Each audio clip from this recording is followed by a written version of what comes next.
अस्सलामुअलैकुम and welcome to my YouTube channel stitch and craft. इस video में मैं आपके साथ ये ब्यूटीफुल और यूनिक ट्राउज़र का डिज़ाइन बनाना शेयर करूँगी, जिसे आप अपनी स्लीव पे भी बना सकते हैं और दामन पे भी बना सकते हैं। तो सबसे पहले यहाँ पे मैंने अपने ट्राउज़र का फैब्रिक ले लिया है, कटिंग आपने इसे कर लेना है। डिज़ाइन बनाने के लिए यहाँ पे मैंने ज़ीरो की पेपर पेस्टिंग ली है। इसकी लेंथ मैंने 5 इंचज़ ली है और विड्थ आप अपने ट्राउज़र के अकॉर्डिंग ले सकते हैं। मैंने अपने ट्राउज़र के अकॉर्डिंग यहाँ पे इसकी विड्थ जो है वो 13.5 इंचज़ ली है। अब आपने क्या करना है कि इस पेपर पेस्टिंग की एक साइड पे आपने मार्किंग कर लेनी है। दोनों साइड पे कॉर्नर पे यहाँ पे इस तरह से रख के यहाँ पे मैं मार्किंग 1.1 इंचज़ की कर रही हूँ। आपने जो है यहाँ पे 1.5 इंचज़ की भी कर सकते हैं, 1.2 इंचज़ की भी कर सकते हैं, लेकिन आपने ये ध्यान रखना है कि दोनों साइड पे जो मार्क लगाएंगे वो बिल्कुल इक्वल होना चाहिए, आपका डिफरेंट नहीं होगा। तो इसी मार्क के अकॉर्डिंग यहाँ पे मैं स्ट्रेट लाइन ड्रॉ कर लूँगी। अब दूसरी जो लाइन है वो मैं 1 इंच के मार्जिन से लगाऊंगी। यहाँ पे जो मेरा स्केल है वो एग्जैक्ट जो है वो 1 इंचज़ का ही है, तो इसी के अकॉर्डिंग रखते हुए यहाँ पे ये देखें मैं स्ट्रेट लाइन ड्रॉ करती जाऊँगी। पूरे पेपर पेस्टिंग पे आपने इसी तरीके से 1-1 इंच के मार्जिन से स्ट्रेट लाइन ड्रॉ कर लेनी है। पहले हम एक साइड पे इस तरह से लाइन ड्रॉ करेंगे और फिर दूसरी साइड पे।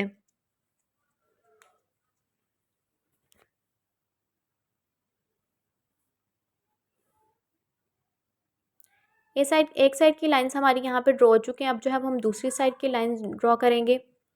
पेपर पेस्टिंग के दूसरे कॉर्नर से आपने उसी तरह से 1.1 इंच के मार्जिन से बिल्कुल इक्वल रखते यहाँ पे मार्किंग कर लेनी है और फिर उसी के अकॉर्डिंग यहाँ पे 1-1 इंच का मार्जिन देते हुए यहाँ पे आपने स्ट्रेट लाइन ड्रॉ कर लेनी है। इससे जो है वो हमारी यहाँ पे डायमंड की शेप रेडी हो जाएगी। इसी से हम लोग जो है यहाँ पे अपनी डिज़ाइनिंग करेंगे। अब इस पेपर पेस्टिंग को आपने अपने ट्राउज़र के जो है वो पांचे वाली साइड पे पेस्ट कर लेना है। आयरन यहाँ पे मैंने कर लिया है। अब जो है यहाँ पे आपकी जो नीचे वाला सबसे बॉक्स होगा आपने उस पर मार्किंग कर लेनी है। यहाँ पे जहाँ पे मैं क्रॉस का साइन बना रही हूँ आपने उस वाले बॉक्स को कटिंग करना है और जो छोड़ रही हूँ वो आपने कटिंग नहीं करना।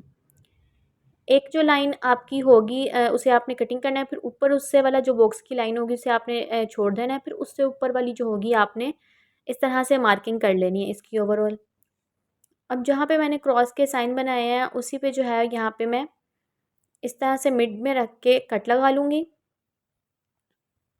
आपने बिल्कुल कॉर्नर तक कट नहीं लगाना है, थोड़ा सा मार्जिन देना है ताकि जब हम ऊपर वाला जो बॉक्स है वो कटिंग करें तो आपका यहाँ पे डिज़ाइन ख़राब ना हो जाए। इस तरह से करते हुए आपने इसे जो है वो फ़ोल्ड कर लेना है और फिर ग्लू की हेल्प से इसे पेस्ट कर देना है। सारे जो है यहाँ पे मैं बॉक्सेस एक ही बार में कट कर लूँगी और फिर ग्लू की हेल्प से आपने इस तरह से बिल्कुल नीट करते हुए इसे फ़ोल्ड कर देना है।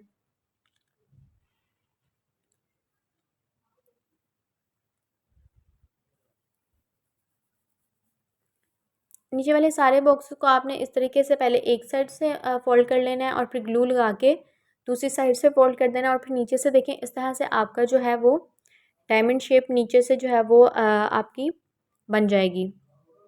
अब जो है जो मैंने ऊपर बॉक्सेस पे जिस पे मार्किंग की है, क्रॉस का साइन बनाया है, उस पे आपने इस तरह से छोटे-छोटे से चारों साइड्स पे कट लगाने हैं और फिर उसे भी ग्लू की हेल्प से आपने अंदर की तरफ फ़ोल्ड कर देना है। इस तरह से जो है देखें यहाँ पे आपकी डायमंड की शेप रेडी हो जाएगी। आपने बाकी जो क्रॉस वाले साइन के बॉक्सेस हैं उसे कटिंग करके इसी तरह से अंदर की तरफ फ़ोल्ड कर लेना है।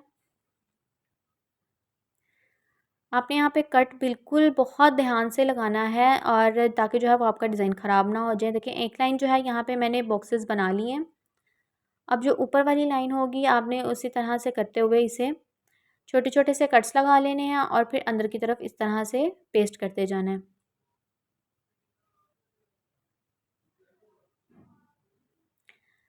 सारे बॉक्सेस देखें यहाँ पे हमारे बनके रेडी हो चुके हैं। कितने नीट और ब्यूटीफुल यहाँ पे हमारे बॉक्सेस बनके रेडी हुए हैं। अब जो है वो हम इसकी मज़ीद डिज़ाइनिंग करेंगे। फर्दर डिज़ाइनिंग के लिए यहाँ पे मैं ऑर्गेन्जा का यूज़ करूँगी। आपने अपने पैटर्न के अकॉर्डिंग यहाँ पे इसे कटिंग कर लेना है और फिर इसे एडजस्ट करके आपने रख देना है। जब हम अपने बॉक्सेस की स्टिच करेंगे इसी के साथ ही ये स्टिच होता जाएगा। यहाँ पे मैंने जो है वो बारीक डोरी की और रेप पट्टी की यहाँ पे डोरी निकाल ली है, उसके अंदर मैंने पर्ल डाल ली है। आपके जितने बॉक्स होंगे उसी के अकॉर्डिंग यहाँ पे आपने पर्ल डाल लेने हैं। यहाँ पे देखिए नीचे से ऑर्गेन्जा को मैंने एक दफ़ा फोल्ड कर लिया था ताकि जो है वो उसके धागे वगैरह ना निकलें, और इस तरह से ग्लू की हेल्प से इसे पेस्ट कर दिया था। अब हम सबसे पहले जो है वो नीचे वाले बॉक्सेस की कॉर्नर कॉर्नर का स्टिच करते जाएंगे, और इस तरह से आपने जो आपने डोरी अपनी तैयार की थी पर्ल के साथ, उसी को आपने इस तरह से रखते हुए बिल्कुल जो है वो आराम से और ध्यान से आपने ये काम करना है। इस तरह से आपने अटैच करते जाना है एक एक पर्ल को एक एक बॉक्स के अंदर, और भी बिल्कुल कॉर्नर का यहाँ पे आपने स्टिच कर लेना है। सबसे पहले हम नीचे वाले बॉक्सेस की जो है वो सिलाई लगाएंगे, और फिर ऊपर वाले जो बॉक्सेस हैं उसकी हम बाद में लगाएंगे। इस तरह से करते हुए आपने पूरी डोरी को इसके साथ अटैच कर लेना है, और फिर ऊपर जो होगा हमारे बॉक्सेस हैं उसकी आपने सिलाई जहाँ जहाँ जाती होगी वहाँ पे आपने लगाते हुए इसे कंप्लीट कर लेना है। डिज़ाइन देखिए हमारा यहाँ पे बनके रेडी हो चुका है, कितना ब्यूटीफुल और जो है नीट डिज़ाइन बनके रेडी हुआ है। वीडियो इन्फॉर्मेटिव लगी हो तो वीडियो को लाइक ज़रूर कर दें और चैनल को सब्सक्राइब भी कर दें। Thanks for watching.